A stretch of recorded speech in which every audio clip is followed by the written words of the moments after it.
dancing to the music. I love it. What's up, everybody? Welcome back to the Culture Based Podcast. I'm your co-host Dustin. With me, as always, which we can say as always. I know I said that earlier on, but I feel like we've got a habit going now.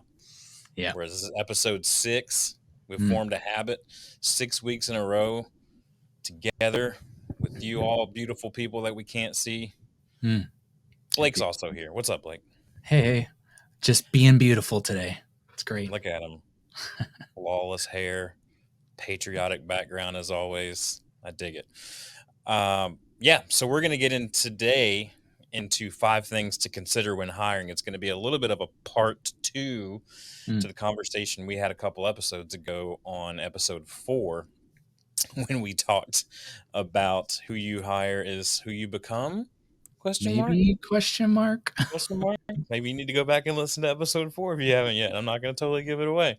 But I want to remind you, at the Culture Based, we help leaders know what they're about, show where they're going, and develop a scalable team to get them there. We are so glad that you're joining us on the podcast today. If you're listening on audio platforms, I would encourage you to rate and review this podcast. Give it a 5-star rating, even if you think it's a 4.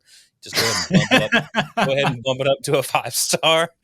Why it's all not? about authenticity, except for this, please. Why not? Just be generous. No one likes stingy people. Don't be stingy with your stars. Give us all of them. We want all 5 of your stars, please. On the audio platforms, if you're watching on YouTube, we want to remind you to subscribe, like, subscribe, and ring the bell in that order. Bells. Ring the bells, yep. Which we do now know is ring the bell, not ring the bells. Yeah. Right. Yeah. That's plural. Did you know that? I did miss that up. At least, I got closest. I was 99% on this one. I feel you good. Were right. You were right. If you watched the last episode, we had a little bit of a debate on that, but actually my internet froze during that. And then when my internet came back on, he's like, "Am I right?" And I go, "Nah." Yeah. I don't know what it was, but you're probably wrong. And then I went and listened to it again, and I'm like, no, he was right. Anyway, yeah. So like, subscribe, ring the bell, singular, on the YouTubes, Instagram, YouTube, and LinkedIn. You can follow us at The Culture Base for all of our content and things that are coming up that you can be involved in. Also, if you're interested in working with us, or if we can help you in your growing business in any way, you can find out more information and reach us at theculturebase.com. Lastly, I want to remind you about our Think Tank sessions, monthly Think Tank sessions. We have our next one coming up at the end of August. It's always the last Thursday of the month. And so our next one is going to be centered around what we're actually going to be talking about in our next episode, which is generational differences, which I'm really excited because Blake knows a ton about this. He's done a ton of research on it. And so Blake's going to be leading us in that Think Tank session. It's going to be amazing. I highly encourage you, go to culturebase.com/think tank to make sure you're on the email list for that Zoom link. And it'll be worth your time, I promise. So, like I said previously on episode 4, we discussed where to find the best people, and we talked about, is it true that who you hire is who you become? I'm not going to tell you where we landed because I want you to go back and listen to that. But just to kind of recap, we spent most of that podcast talking about the culture of the work and the position. And why those things matter. And so what we've decided just before we started recording here today is that we're actually going to turn those phrases into 3 C's so that's easy for you to remember. But it's the culture still, right? Because we're the culture base, the capability, and the capacity. And so that's the things that we're going to look for when we're hiring people. So yeah, we're going to dive right in today to the 5 things that we think you need to consider when hiring. Listen, straight up front, way more things than 5 things you need to consider. But we're trying to keep things simple for you. We're trying to give you a starting place. If you're just overwhelmed with this whole hiring thing and you're like, I don't even know where to start, let us just suggest that you start with these 5 things here today. They don't spell anything. There is no acronym. I'm deeply sorry about that. But maybe I'll put it in the show notes so that if you're driving and listening to this, you're like, what were those 5 again? I'll put them in the show notes for you. So no, Blake, it's igdiggity. That's our acronym. You know, it just rolls off the tongue. Oh, I see that. Igidity. Oh, wow. That's terrible. It's not an acronym. No, I do think not we yet. probably should hone in a little on these 3 areas of the culture, the capability, and the capacity, right? So we Hit talk it. about it being, the culture, the work, the position, but when you're coming up with questions as you're going through the hiring process or you're looking for things, I would highly suggest as you're like coming up with your strategy of how are we going to hire, that you're going to take something like, gosh, even just a piece of paper and put 2 lines, kind of give you 3 sections and put culture, capability, capacity, and then come up with creative questions around those things to reach out and talk to people about, or ways to figure out answers to those questions, right? Because if you're ignoring one of those sections, it just leaves opportunity for something to fall through the cracks and you to have turnover. Okay. And the Mm. best time to fire is before you hire, right? And so we Ooh, want to say that make again.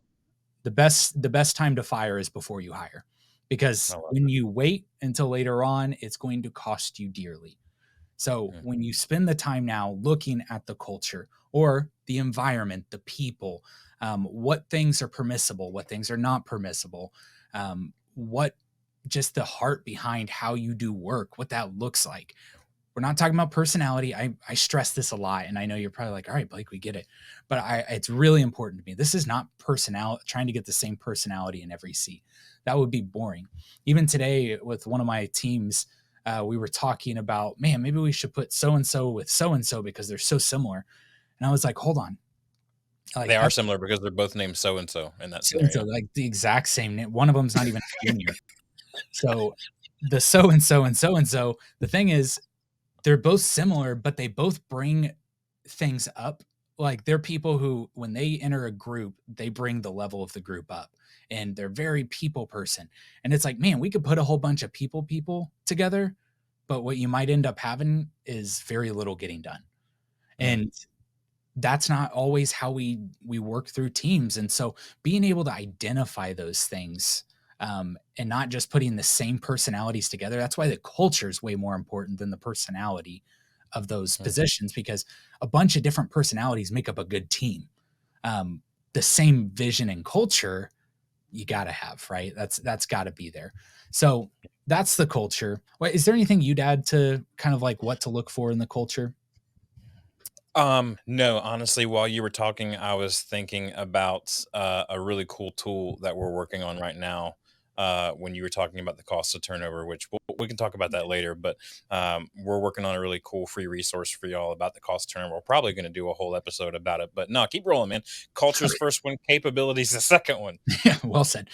So capability, I think, is just your ability to do the work. We've talked about that a bunch of, you don't want to just hire for culture, like hire for culture first. I 100% buy into that and would love to go toe to toe with anybody who disagrees. But when it comes to We're the capability, culture base. yeah, culture base, the capability aspect matters greatly. It doesn't mean, well, we got great culture fits. Our turnover that we've had has been great culture fit, not great capability fit. Their Mm. cognitive, the way they think, their neural pathways, their skills, their talent did not match the work we were doing.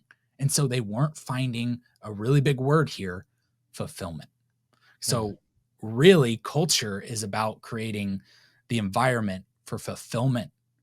And that is in the culture, but it is also in the capability of the work they do. And so, Yeah. making sure you ask questions.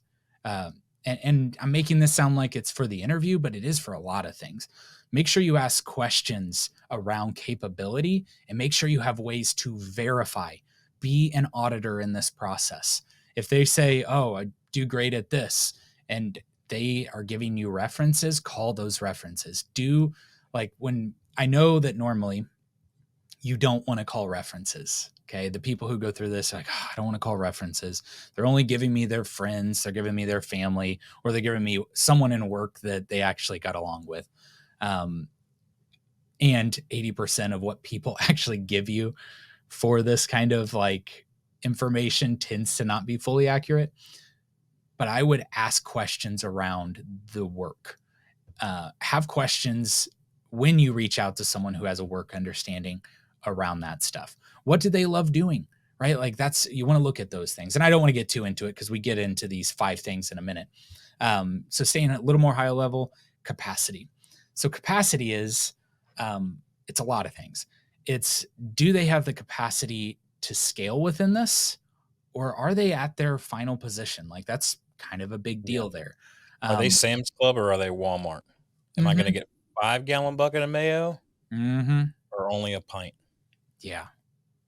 That's it right there. With mayo, got to have minimum 5 gallons. Yeah, that's Midwest speaking from the heart, which I know you're not Midwest, but I'm not. But I spent some time there. Put on the tenderloin. Let's get over it. Okay. Oh, that's funny. Capacity, though, is also like not just can you scale, but it is also like, does your capability grow with you? Does your mindset, do you have the right type of mindset to go to the next levels? Are some of these things, and some, and I wouldn't say this is personality, but it is, it can be, what positions would you lean towards as you grow? Are you, if you're a very introverted person, going to a hyper sales position might be hard, and it might not be. But I think that's some of the capacity things to look at long term. I was doing a talk today for some emerging leader stuff, and one of the things we talked about was like, when you're looking at people growing to the next level, what we were talking about was is such a need right now in such a labor depleted market to just hire for a warm body. And we want to just, whatever it takes, we're going to do so we can get this done. But at the end of the day, we're not hiring for vision in our capacity. We're hiring for whatever's right now in the moment because it's what we need. And we got to get rid of the squeakiness in the wheel. But that's urgent. We're dealing with urgent. We're not dealing with important there. And that's where we have to scale back and say, what is the vision of what we're trying to hire? Capacity long term.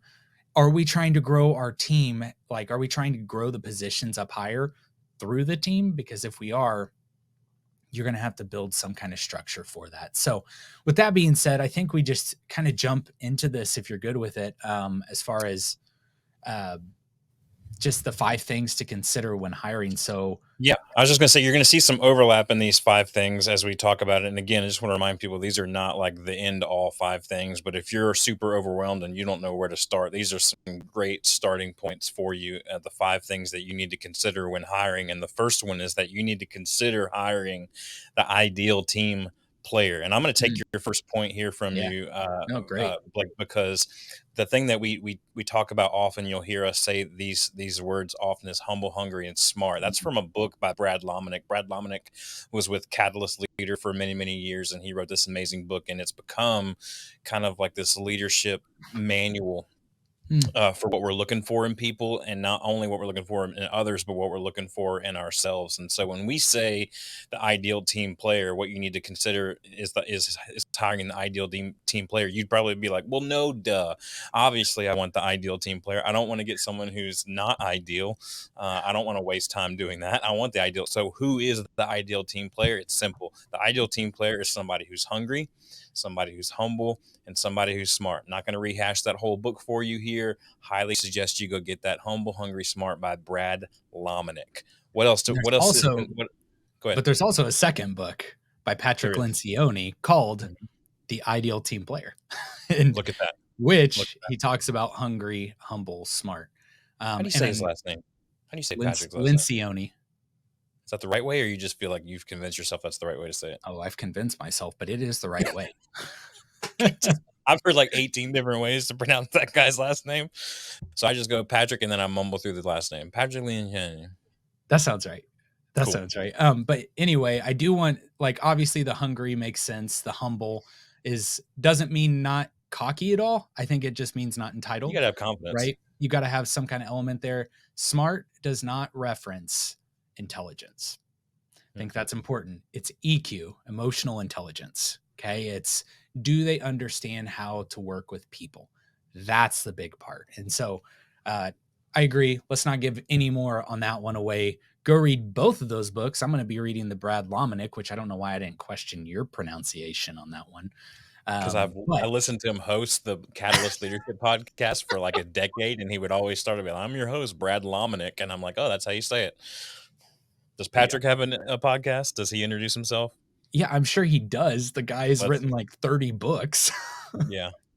I'm not going to pause here and go figure it out because it's better content if we just get it wrong over and over again. I like that. Anything else on the ideal team player you want to get to before we get to number 2 on this list? Yeah. So obviously, this ideal team player that you're looking for as you're hiring is part of the culture aspect. When you're thinking of culture, capability, and capacity, that's what we're hitting. I think the other thing that we look for a ton when we're hiring, regardless, and this is maybe just part of our culture, but honestly, I think it should be a part of every culture. And that is this idea of tension to overcome. We look at interview questions. We try to put people in scenarios where we see not that they just have had tension in their life, because we did hire a couple times for tension, like, oh man, they've had a lot of tension in their life. And we finished the story in our brain that they must have overcome. And what we ended up learning was they were the cause of their tension, not the overcoming of their tension. They had just gone through a lot of crap. And we were like, oh, if they've gone through crap, that means they're stronger because of it. That's not always a great assumption. So this is where I would say asking questions about, like, and I wouldn't ask like, hey, tell me a time you overcame something. I would say questions like, tell me about one of the hardest things you've ever gone through. Okay. It sounds like it's coming from a place of empathy, trying to get to know someone, and they're obviously going to disclose or not disclose whatever they want. When you let them do that, they're going to bring up, hey, here's what happened. How we got through it. And you can ask those questions. Well, how'd you get through it? And if they're like, oh, I don't know, I just quit, that's okay to find out Yeah. too, because Yeah. what we would do is scale them based off that idea. This is also another thing I learned by Patrick Lencioni, and that is this thing called the Fibonacci sequence, which Now is, that you've got to be saying wrong. and I'm saying it right, Okay. which is it's like a scale, The but Fibonacci. the Fibonacci sequence, it's basically a scale instead of a 1, 2, 3, 4, 5, 6, 7, 8, 9, 10. And it's for estimating time and stuff like that, but we use it for different things. So I don't know that I'm gonna make the whole podcast about this, but it's basically the last two numbers make up the next number. Like 1, 2, 1 plus 2 equals 3, 3 plus 2 equals 5. And the idea is you're able to scale something better because I can say, hey, were they a 5 or an 8 on that? And even though it's completely arbitrary and you're basing it on your own assumptions, you start to come to a place where you're like, yeah, they probably were a 5 on that and not really high on the overcomer. Oh, they were a 13. They experienced one of the hardest things I've ever heard about. They came out the underside. They got the Medal of Honor. Like, okay, great. Yeah, we'll put that guy as a 23. But those, now you're able to say, were they a 5 or a 6? No, it's too close. Can't really quantify it. So we're looking for those kind of things, and everyone who's going through our process of hiring is looking at those things, and they're rating people. Oh, they're this, they're this. We do the same thing, not just for tension to overcome, but on self-motivation. It's really easy when people are at their best in an interview, giving you quick responses and thoughtful answers, to automatically assume that they're self-motivated. That's not always the case. Ask them about the things they've created. Ask them about their pastime. Sometimes it gives you a picture into what they're dealing with on a day-to-day basis, to see, like, if they're like, oh, I just don't do anything in life. Okay. Like, maybe that's a good idea. Okay. We're also looking at entitlement to gratitude. That's another piece of the ideal team player we're looking at. Are they highly entitled, or are they grateful? And I'm not saying like, oh, thanks so much for this job. You don't want that. That's pandering. But you also don't want the arrogant person. And that's what we're trying to identify, is the difference between cockiness, confidence, and arrogance. We're trying to flesh that out, because we never want the asshole. Like, there can be assholes in companies when it's for the right stuff, but when it's just for their own self-focus, that's where you get away from the humble side. Okay. And just high level, this is the whole, where did, like, birds of a feather flock together. this is when we're trying to target a certain type of flock. And that's why some of your best things to get for an ideal team player are friends of friends usually. Okay. Because they Right. tend to be around one another. And I don't know if you have anything to add to that.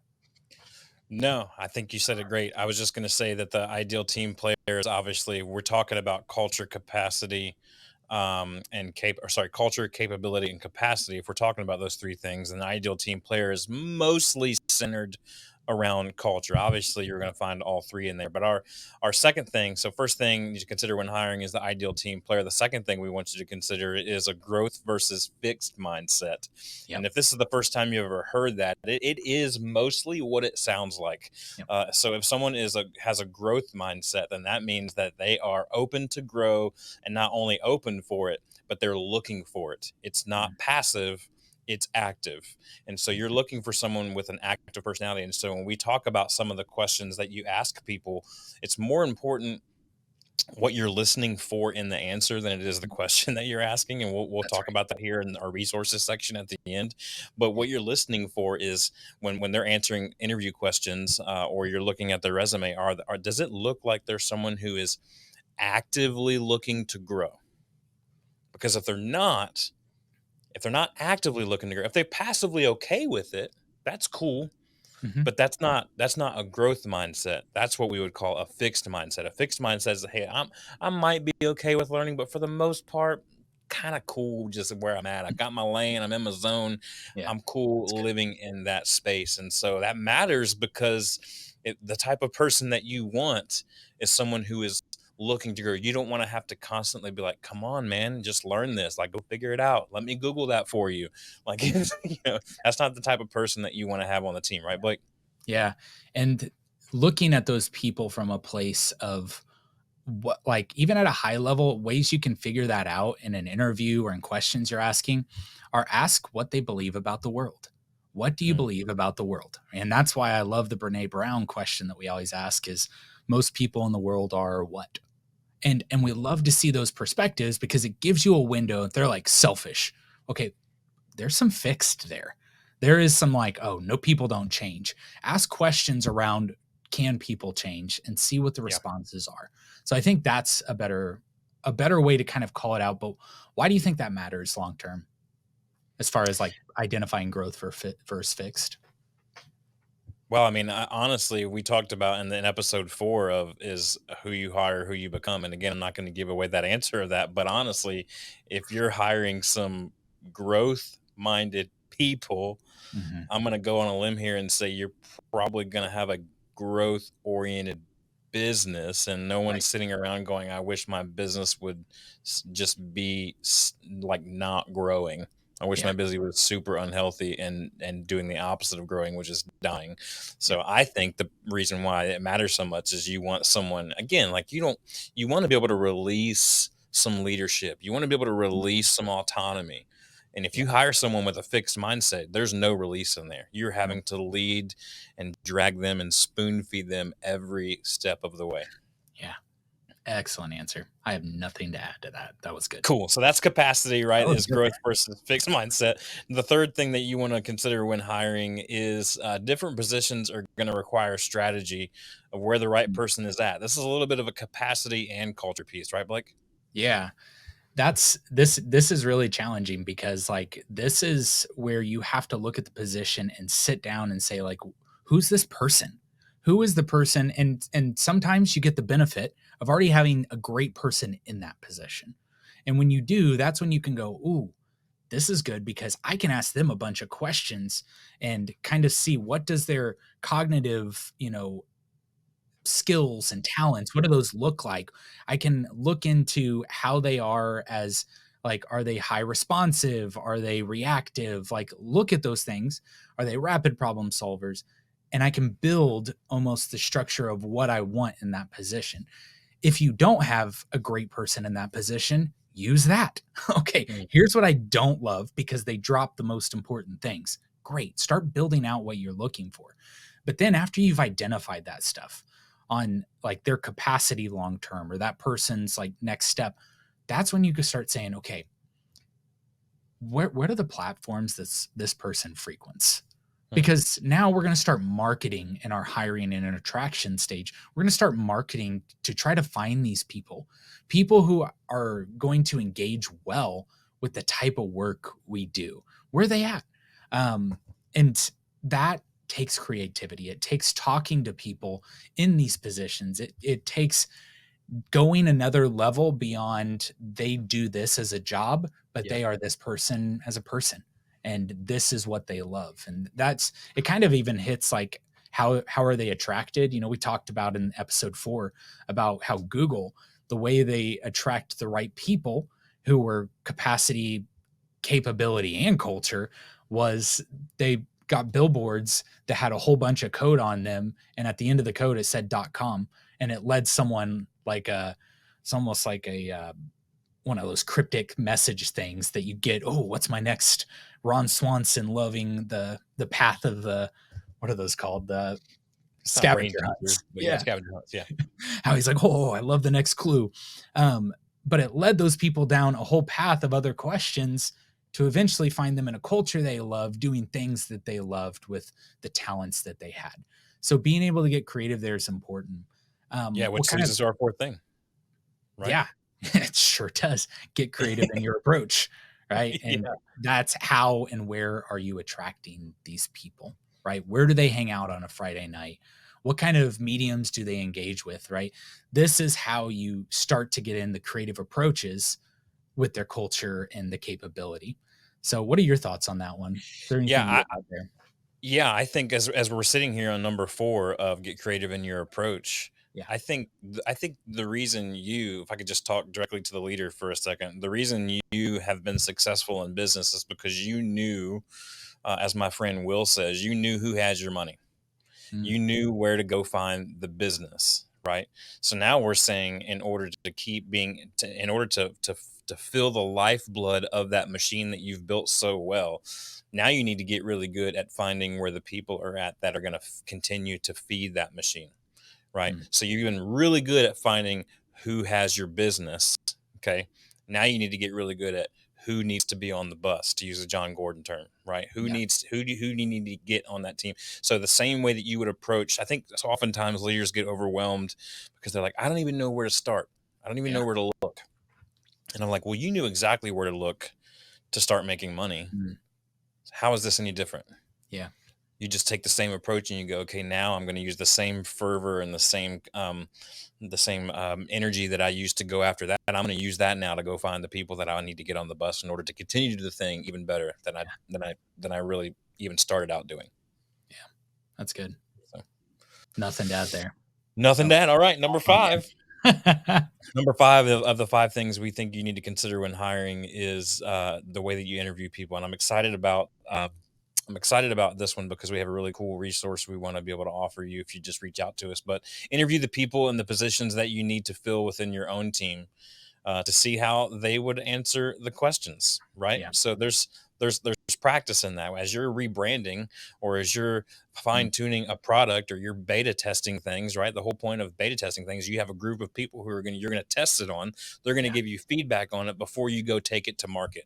Yeah. And so there's no difference here, right? Before you sit down with a real candidate that you're really hoping to land because Mm, you really like this person and they're hitting all the culture and the capacity mm, and the capability, they're hitting on all those things. You have just as much writing on that interview as they do, yeah. right? They might need the job, but you also really might need them.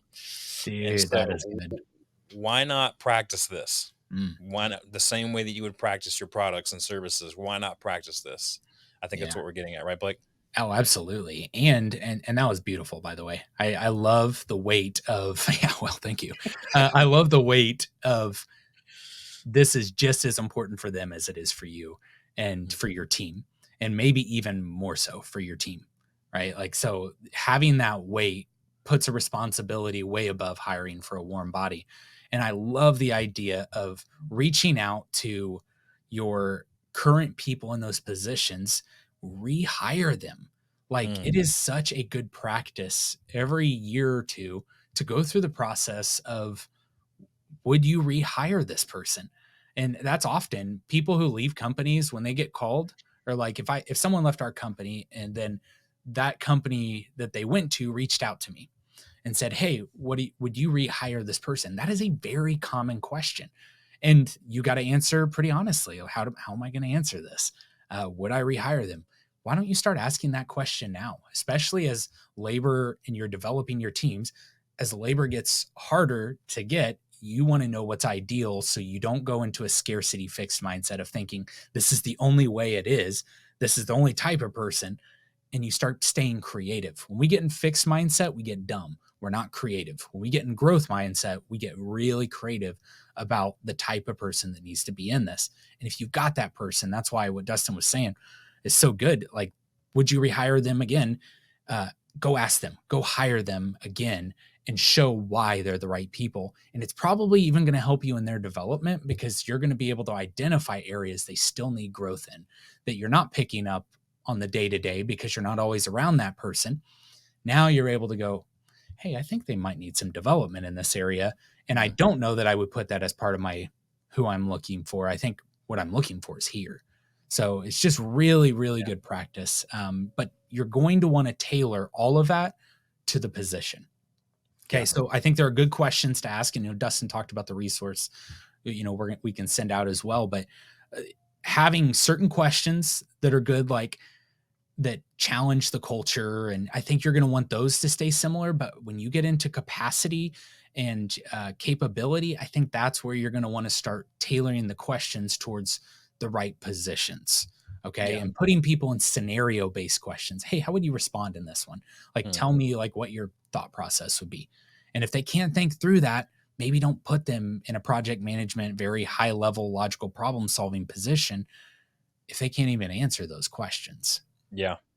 Yeah, I love this. And so Blake and I kind of share interview questions with each other all the time because we're fascinated with, we're growth mindset when it comes to interview questions. We're fascinated with interview questions. We want to ask the right questions. And I'm going to just say this, when your interview questions are more, like I said earlier, are more about what you're listening for than the actual question itself. And so I just pulled up because I have very few documents on my desktop, but one of my desktop documents is cultural interview questions. And so some of the things that we ask are stuff like, how have you changed in the last 3 years? That's fix or growth mindset, right? But we also ask, like, tell me about your process for planning a vacation. I love that. I love that. You can learn a lot about people, and what you're listening for there is personality driven. Are they detailed people? Are they easygoing? Are they accommodating? Are they fly by the seat of their pants, or do they plan out every single thing? How flexible are they? Like, you learn all this from one question about their vacation. So we have a ton of these questions. We would love to be able to supply you with those questions. If you just want to reach out to us on whatever you're watching or listening on, you can drop a comment, message us on our Instagram or LinkedIn accounts at The Culture Base. You can go to theculturebase.com, drop us a note there. I'm sure there's a contact form on there. You can message us and let us know. We'd be happy to give you these questions. But again, these are just 5 things that we're saying you need to consider. This is a good starting place, right? Like, it's a good starting place to consider as you're looking through those things. And I think we have some really good content coming up too. Just when you started talking about rehiring your team, I wrote down, like, that's a good future episode right there. We're gonna have to talk about that and expound on that a little bit more, and we'll talk about the cost of turnover. We'll share that free resource with y'all as we're developing that. But man, great episode. I hope that it got some wheels turning for you all as leaders and business leaders. I want to tell you that next episode we're going to dive into that think tank topic that we have coming up about generational differences. Next episode, we're going to talk about how generational differences can affect your bottom line. Let's get real. Let's get practical.